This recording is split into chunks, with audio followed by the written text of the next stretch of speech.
Hello and welcome to this edition of Ismaili Center Lecture Series Virtual Edition. My name is Zara Premji and it's an absolute honor to be here with you from my living room here in Vancouver. Now I'm quite excited to introduce our next guest, who is Khalil Sharif. He's the CEO of Aga Khan Foundation Canada and has been for the last 15 years. Now his resume speaks volumes, from being an alum at the University of British Columbia to being an alumni at Harvard. He has brought many talents and skills together to the position that he has today. His passion for humanitarian service and his love for helping the greater community and humanity as a whole has brought him to where he is today. And without further ado, let's welcome Khalil.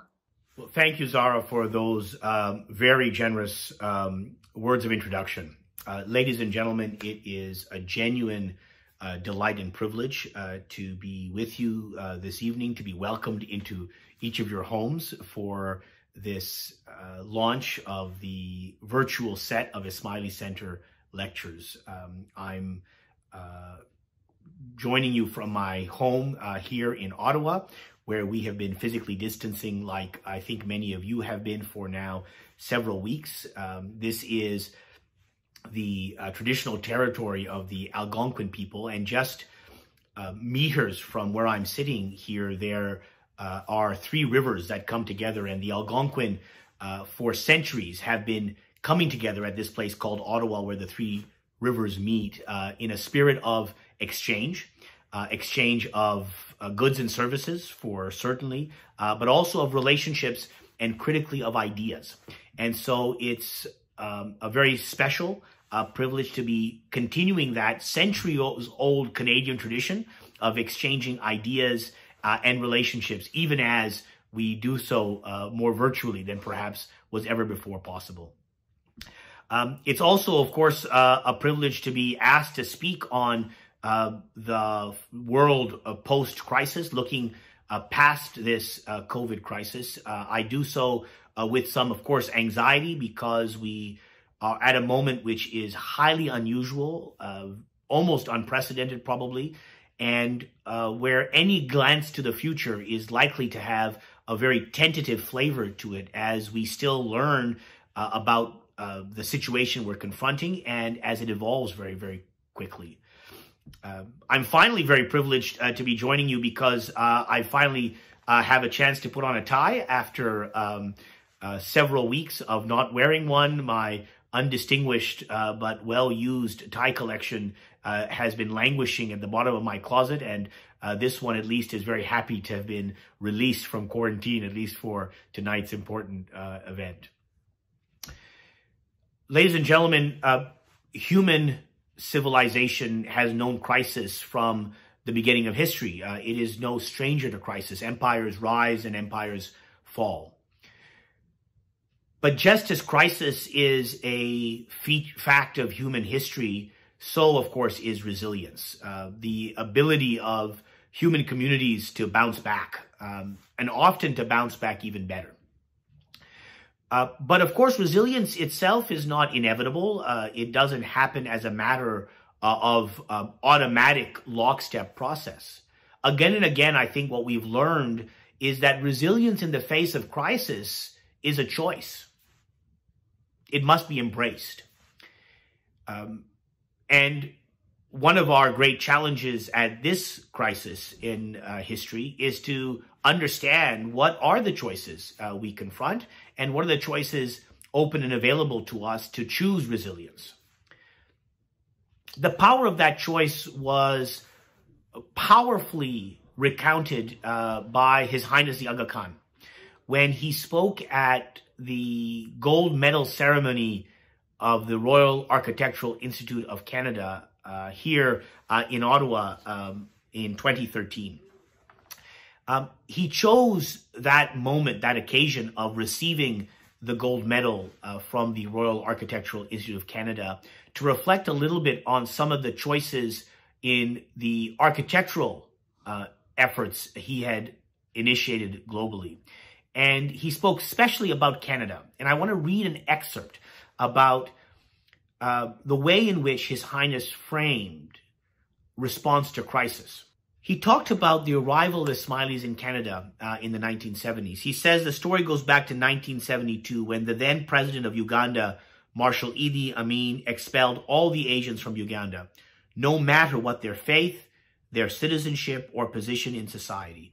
He said many thousands left Uganda in a matter of days. Most took nothing more with them than their brains and the languages they spoke. He called it one of the ugliest experiences of ethnic cleansing in those times. He said that the leaders of the Ismaili communities in the UK and Canada consulted with one another and with me as to how to respond to this forced migration. There was unanimity that wherever we would settle, we would never become a demotivated, marginalized minority, and that we would instead demonstrate the will and the capacity to rebuild our future.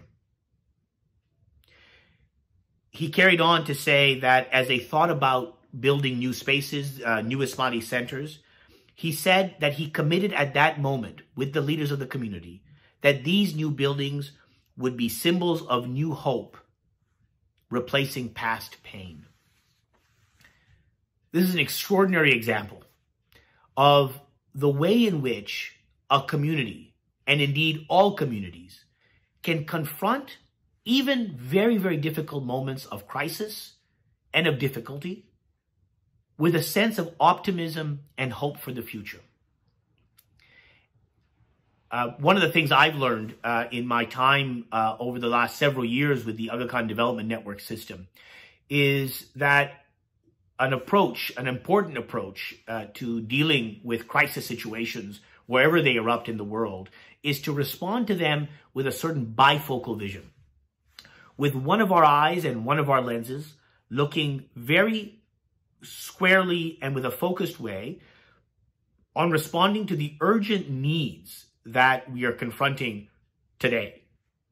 But with the other eye and with our other lens, looking even now past the crisis, so that we are able to look to the future and establish the mechanisms and the ingredients for how we might build post-crisis, even during the crisis. So the burden of my remarks today are really to unravel how is it that we might look at the current crisis with this bifocal vision.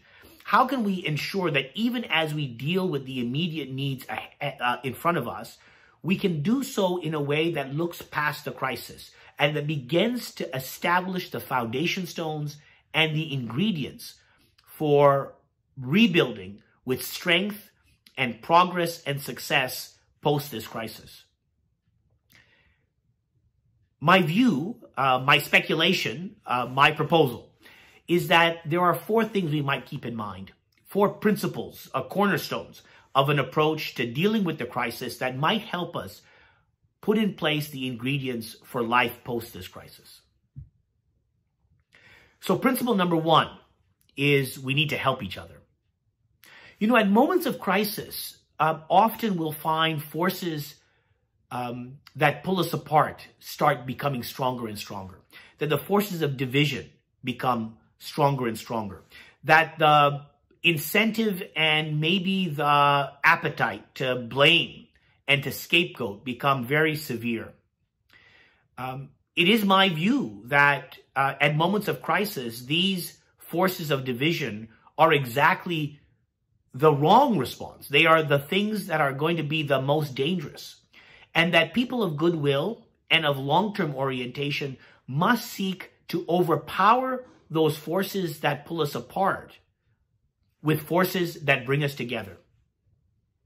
You know, even pre-COVID, there were many people in the world who were concerned that globally, as a result of certain political and social forces, there were many trends of fragmentation, of forces pulling us apart that were deeply worrying, that we were confronted with a great choice as humanity as to whether we were going to understand our condition as being a condition where we are in it for ourselves or a condition in which we were all in this together.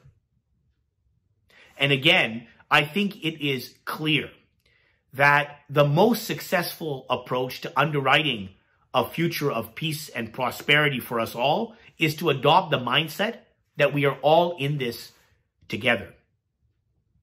Now, Margaret Mead, the acclaimed anthropologist, was once asked what she had understood to be the origins of human civilization.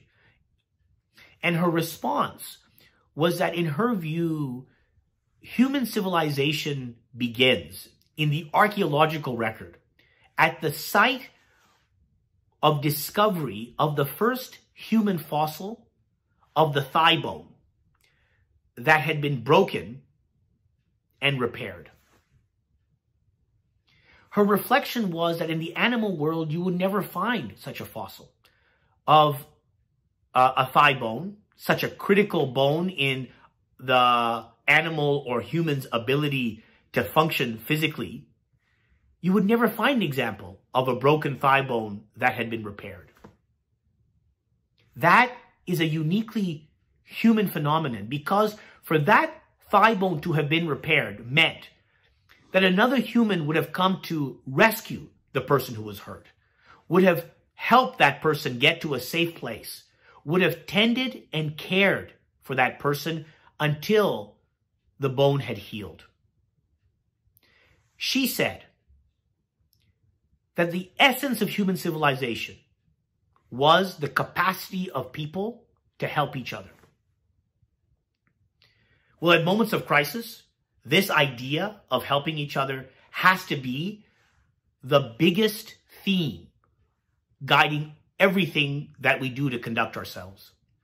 Even the imperatives of the public health guidelines that we've been given to stay at home, to distance ourselves physically, to wash our hands, to wear face masks, are as much about protecting ourselves as they are about protecting people around us. They themselves and our commitment to adhering to them, in a sense, is also an expression of this idea of helping each other. So that's principle number one, to embrace the idea that we are all in this together.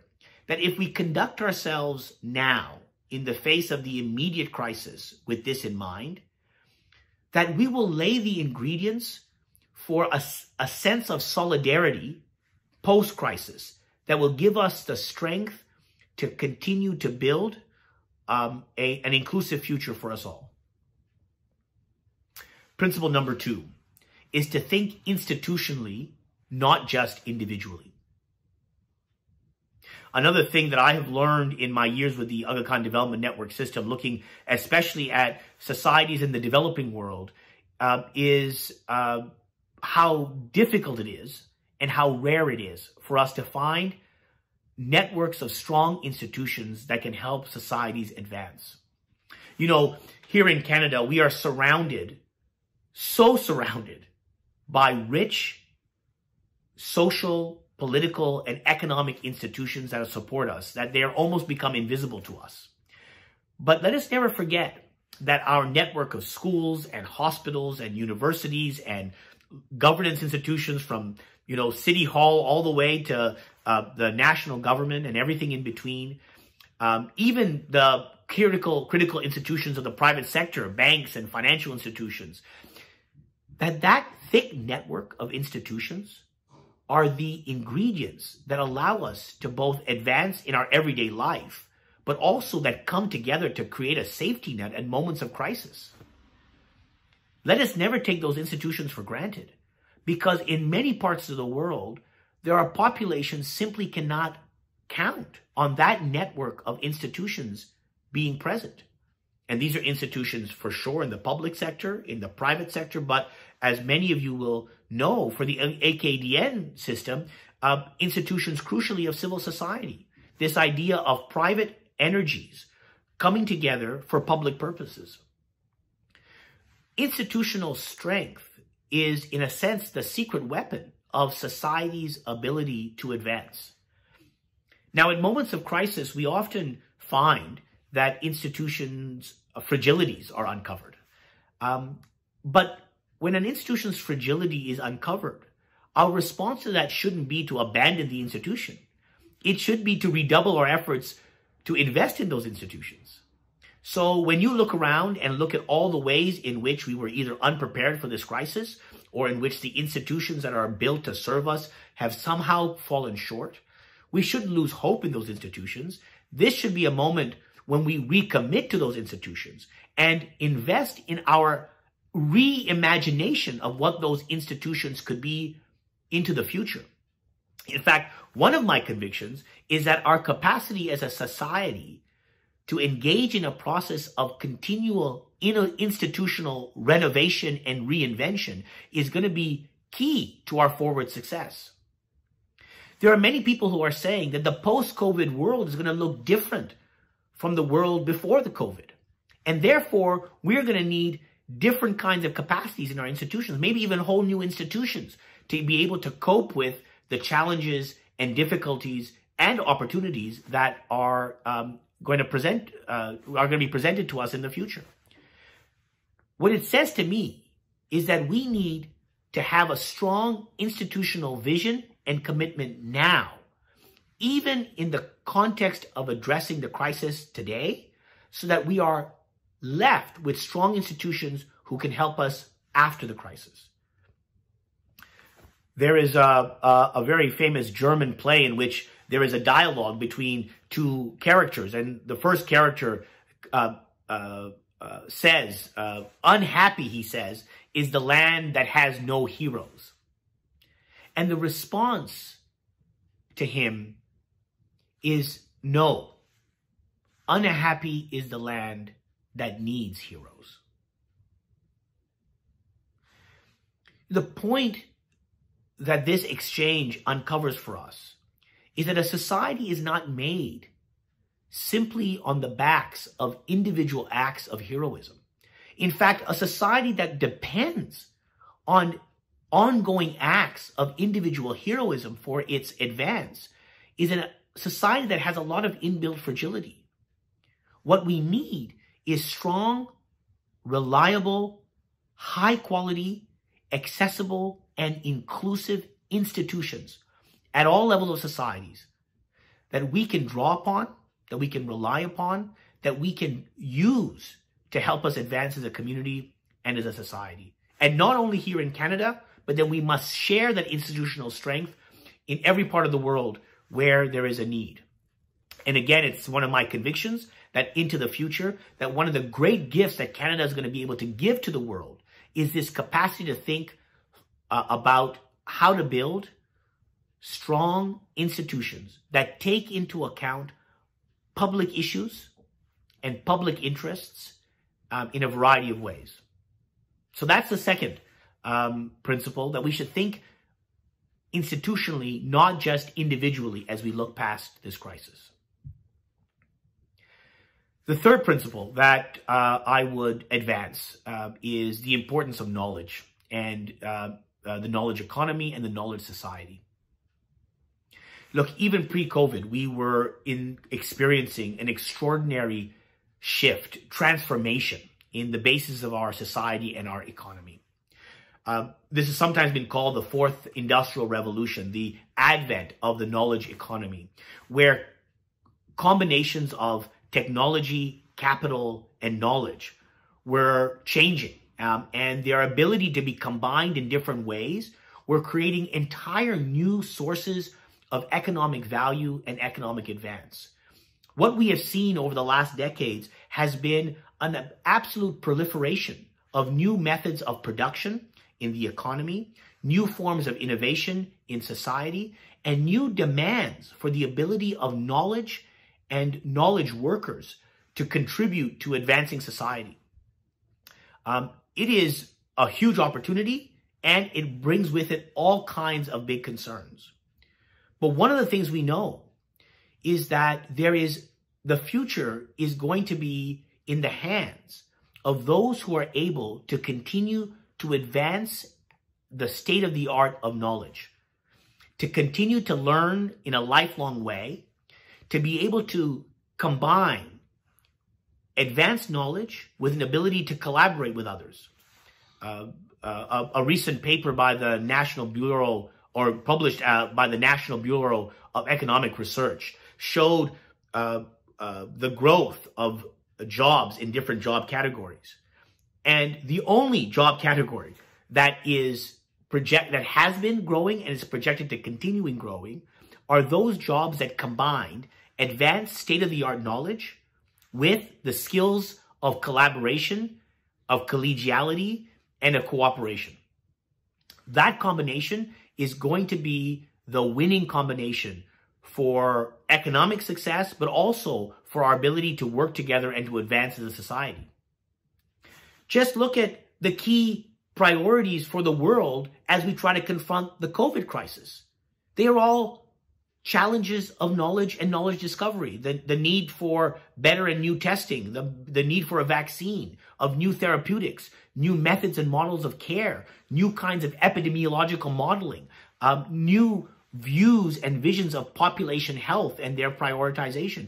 These are all questions at the frontier of human knowledge. And our ability to deal even with the crisis we're in today will be driven by how quickly our knowledge horizon advances. So this idea of embracing knowledge and the knowledge economy and the knowledge society, I think is going to be another key principle for us to position well past the crisis. If anything, the situation we are going through is likely to accelerate the move toward the knowledge economy.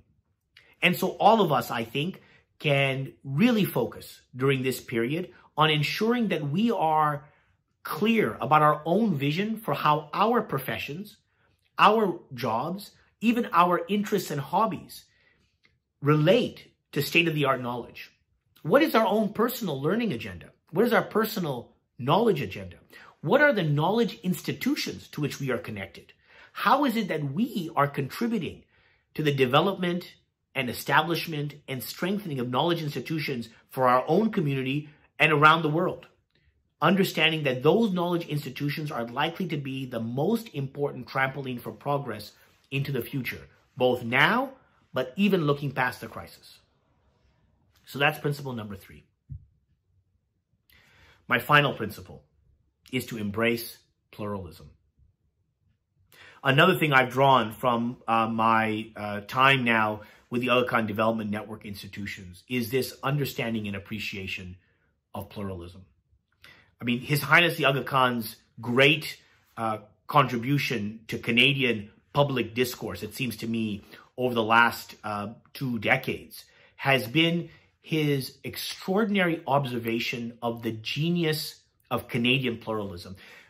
This idea that Canada is, while far from perfect, the most distinctive example of pluralism in action that the world is seeing. This ability to make difference work, to make people of radically different worldviews and cultures and origins come together in a community of peace and prosperity is an extraordinary thing in human culture and human history, and something that I think Canadians, in a sense, can be very proud of, but not something we can be smug about. Again, at moments of crisis, it seems to me that the possibilities of us creating divisions and, in fact, the forces against pluralism gaining strength are ever present. In fact, I think you'll know that we've seen examples around the world of the crisis being used as a pretense for many other agendas to be pursued, and many of those agendas anti-pluralist ones. So this is a time to recommit to pluralism. One of my reflections after reading and listening to people talk about pluralism a lot over the last 15 years is this idea that pluralism might be the king of virtues of a society. That is to say, the virtue from which all other important virtues of a society and of a successful society stem. If you can commit to this idea of embracing difference, not just tolerating it, not just putting up with it, not just organizing around it, but truly embracing it, celebrating it, drawing from diversity as a source of progress and advance, a source of insight and extraordinary creativity, if you can figure out how to do that, we will have been able to lay the path for a successful society across every dimension of human concern. Economically, we are seeing that the demands of collaboration and of being able to bring diverse voices together is becoming the key differentiator of the great economic entities of our time. Politically, the ability to make sure that difference does not become division is the source of long-term peace and security. As a cultural matter, we are seeing that our ability to be confident in our own cultures allows us to be more and more curious of other people's cultures and to absorb and learn from them and not to fear them. This idea of pluralism is massively powerful. But, as I said, it can come under strain at moments of crisis. And so the fourth principle I want to articulate as we look past the crisis is to make sure we are recommitting to pluralism now. Even as we deal with the crisis in front of us, we do not let the forces of exclusion and of division enter in like a Trojan horse into our responses now. And if we do so, we will be setting the stones in place for a much stronger recovery and rebuild past the crisis, knowing that pluralism will be the key to social and economic advance for us after this crisis is over. So those are my four principles for speculations, for what we might hold on to as ideas and ideals, almost like anchors that help us steady the ship as we respond to the crisis and position ourselves past the crisis. One, that we must help each other, that we must maintain our sense of social solidarity. We must remember that we're not in it for ourselves, but that we are all in this together. Two, that we must think institutionally, not just individually, that we must use this moment of crisis to recommit and strengthen the key institutions that we rely on to be both a safety net, but also an engine of progress. And that we use this moment to continue to reinvent and reimagine our institutions to make them better and more suited to the opportunities and challenges ahead. Number three, that we embrace the idea of knowledge and the knowledge society, that we draw from that inspiration to invest in ourselves and in the right knowledge institutions and organizations that will be a trampoline for our progress. And finally, that we remember and cherish the notion of pluralism, that we safeguard our pluralism here in Canada and we advance it, we strengthen it, and of course we find every opportunity to share it with the world. These four principles are not only, it seems to me, practically required today. It seems to me they are also ethically required. These are not only practical ploys. I think they are actually deep ethical commitments that remind us of our commitments not only to ourselves, but to each other. That they provide a strong ethical and moral compass at a difficult time. It seems to me that we should never underestimate the power of these moral commitments, the power they have at moments of crisis especially to give us conviction and courage and to inspire us to bold action. It reminds me of one of these extraordinary stories about Abraham Lincoln that Doris Kearns Goodwin writes about in her beautiful book, Team of Rivals.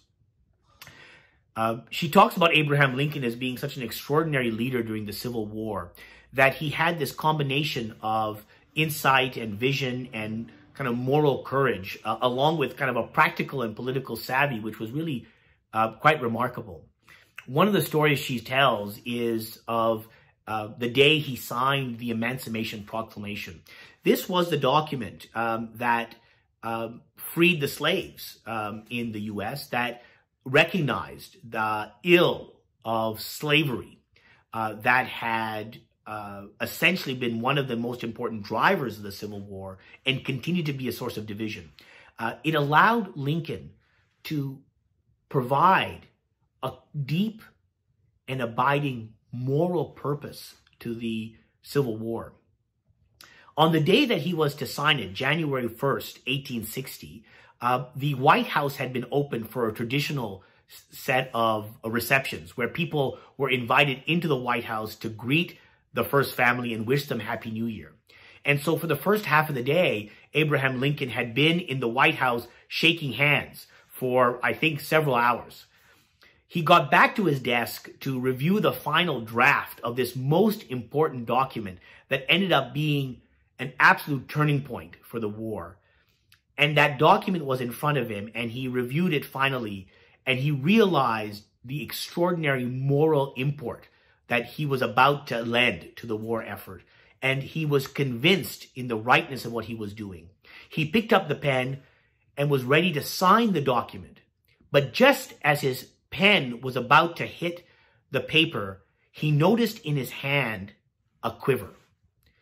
The muscles in his hand had weakened from a day-long set of handshaking in the reception that had preceded this moment, this important moment at his desk. And he paused. He put down the pen.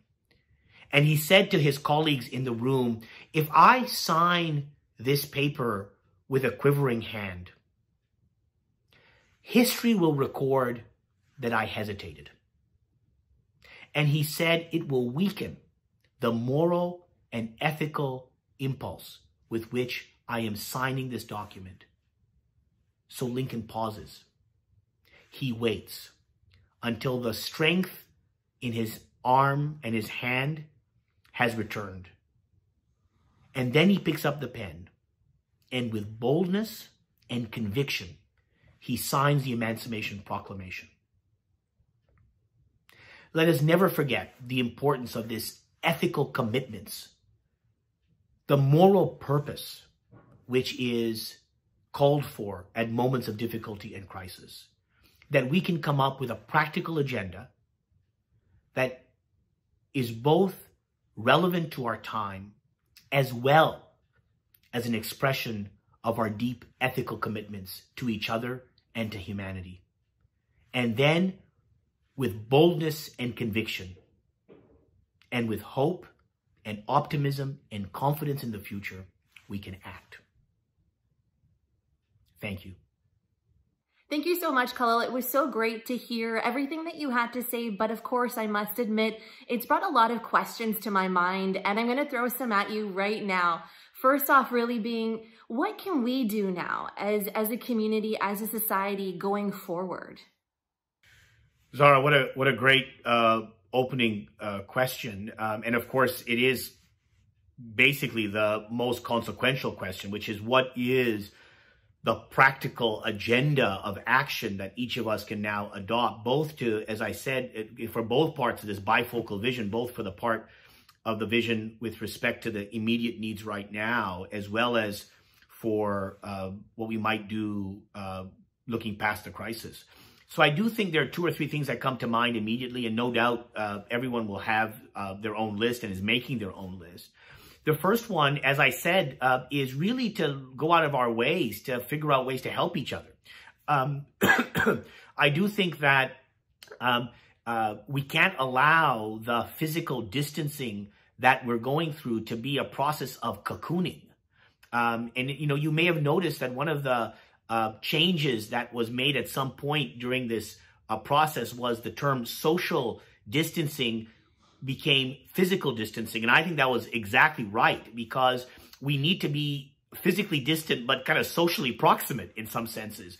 And that means kind of figuring out ways, almost being relentlessly entrepreneurial in relation to how we can go out and figure out ways to help each other during these difficult times. I think that means the people we can see around us immediately, our neighbors, our family, our friends, but also people who might be far away. And I do think that there are ways as a matter of civic action, as a matter of contributing in practical ways, volunteering, and of course, financial contributions. This is a time of, I know, extraordinary economic fragility for a lot of families in the country. But even then, we're seeing people realize that there's real needs in the world and are coming up to make financial contributions to help what's happening around the world. So I do think that's a set of things we can do each individually. Secondly, I do think that the point I was making about institutions, to me, is actually pretty critical.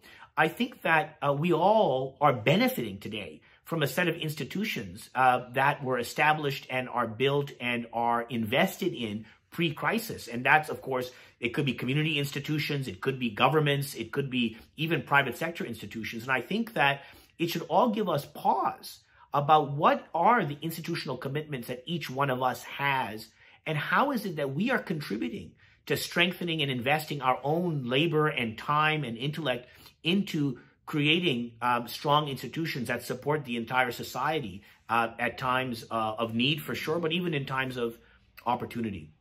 And the third thing I would say really is to take the opportunity to continue to use this moment as a learning moment.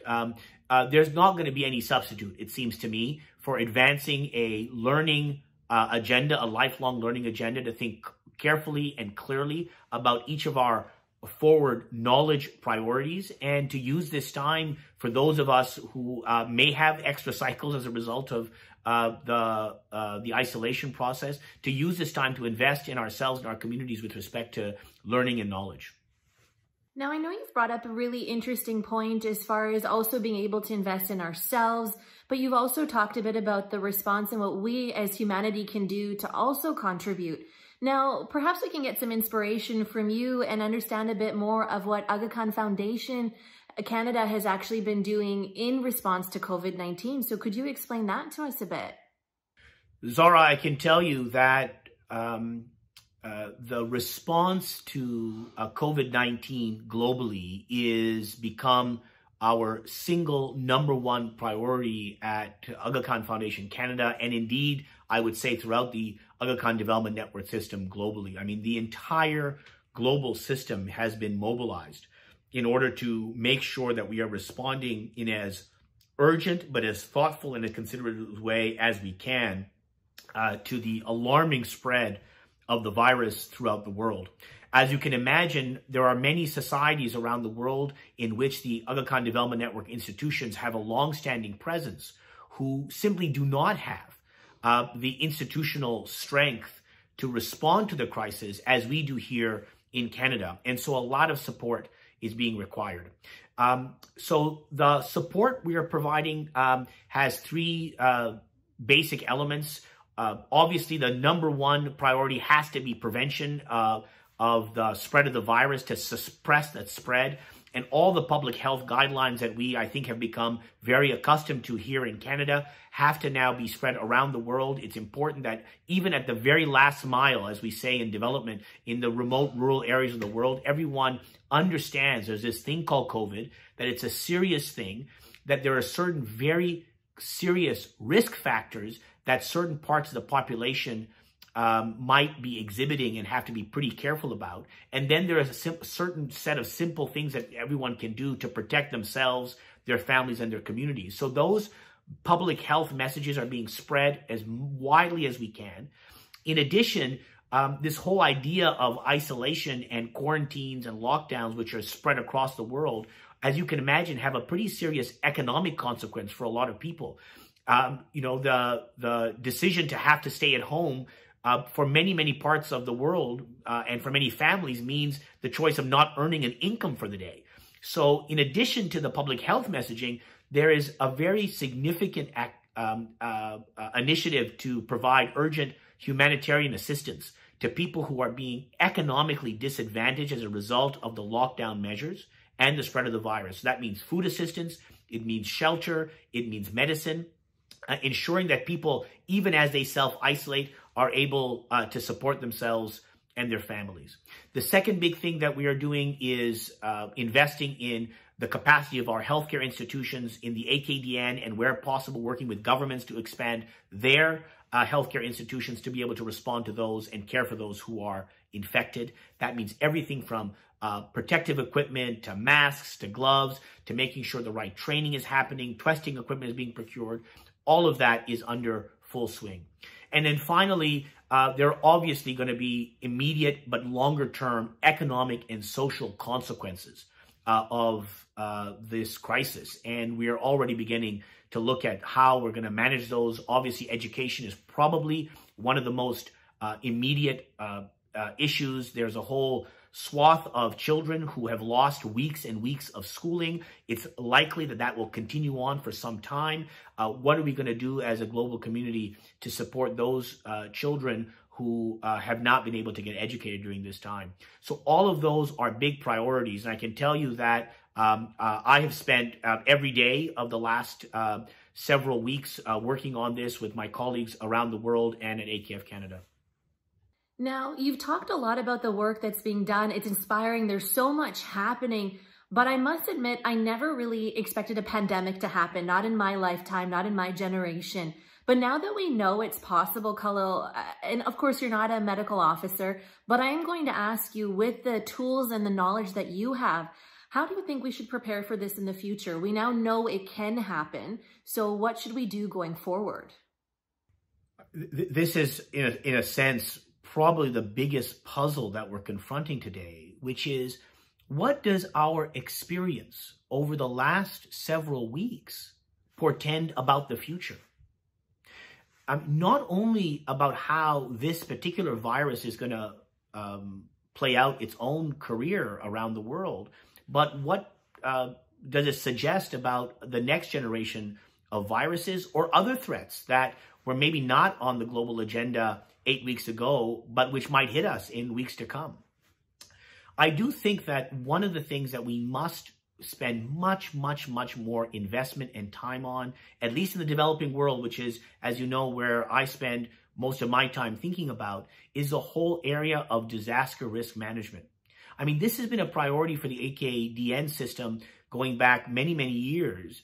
But I have to say that as a global community, our ability to invest proactively to reduce the risk of disasters and prevent disasters is very modest. We tend to invest only pennies on preparedness and risk reduction compared to the amount we end up spending to respond to crises. And this goes not only for a global pandemic like the one we're experiencing today, but even for things like natural disasters, earthquakes or avalanches, even in places where we know there are real risks. Our ability to mobilize global philanthropic and development capital to really make the investments you need to protect people so that when these things happen, they are not devastated has been very modest. So one of my aspirations, one of my hopes is that as a result of this particular crisis that has affected so many people so quickly, our antenna go way up with respect to the threat of disasters striking, and that creates more appetite and demand, frankly, for investing in the right kind of risk management, risk reduction, and preparedness activities around the world. Now, in a sense, the pandemic is just one of these examples, as I've suggested. I think there are probably a number of categories of these disaster risks which we need to catalog, understand, and then make some pretty serious choices about how we're going to invest to prepare ourselves so that we don't lose years, maybe even decades of development progress in the span of just seconds or minutes. Now, I think, there are many opportunities for us to think forward, like you've said, and to think about the future, but also to remember that we have so much more to do to stay prepared. So, Khalil, I'm going to ask you a personal question, but I think it's a question that many of us would wonder since you are so in touch with what's happening out there. What keeps you awake at night and most worried when it comes to the post-COVID time and space when we are out of all of this? What are you most worried about, and what are you thinking about so often? Yeah, I would say, Zara, probably the thing that is most worrisome are the long-term economic consequences of the crisis for the developing world. As it is, I think that we are, even pre-COVID, I think we are at a moment, as I suggested in my remarks, at a moment of genuine economic dislocation because of the way that the basis of value creation in the economy is changing from a more industrial to a more knowledge-based economy. And while I think there's a lot of promise in that for the developing world, the actual practical policy and investment agenda to allow the knowledge economy to be democratized for most of humanity is simply not in front of us yet. We don't have a way really of extending it systematically to the great swath of humanity. And so I have to say that even before the crisis, it seems to me that the future of economic development in the developing world was a big question. And given the severity of the economic consequences we're likely to see from COVID, I actually genuinely worry about how is it we're going to get back onto a successful and promising and sustainable economic development path for most of humanity. I think that's a big conundrum. It's a big puzzle for us. And I think we really have to unleash a portfolio of creative experiments in order to start trying a number of things to see if we can begin addressing this. Now, I have to say, on balance, I do believe that the Aga Khan Development Network institutions are well positioned to try to deal with some of those. I think the investments that the AKDN system has been making in, say, higher education institutions, even in some of the most remote and rural parts of the world, position us well to try to convert those into assets for allowing societies to benefit from the knowledge economy. But I think there's a lot of work to be done, and I think this is an area we're going to have to pay a lot of attention to going forward. Now, I think one of my final questions really does stem from what you just said. With fear and worry and everything that we're feeling, lack of sleep right now because we're kept up thinking about this, there is also a chance for hope. So what are you most hopeful for at the end of this? I mean, there must be many positive things that we can think of that will come out of this. So with you being so connected everywhere, knowing what's sort of happening on the ground, but also working with partner institutions, what do you say you're most hopeful about?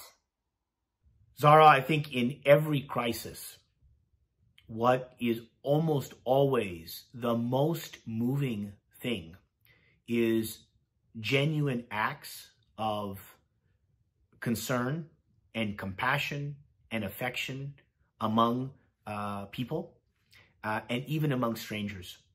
And I do think that one of the things we have seen, even in this crisis, is countless examples of people going out of their way to help each other at times of need.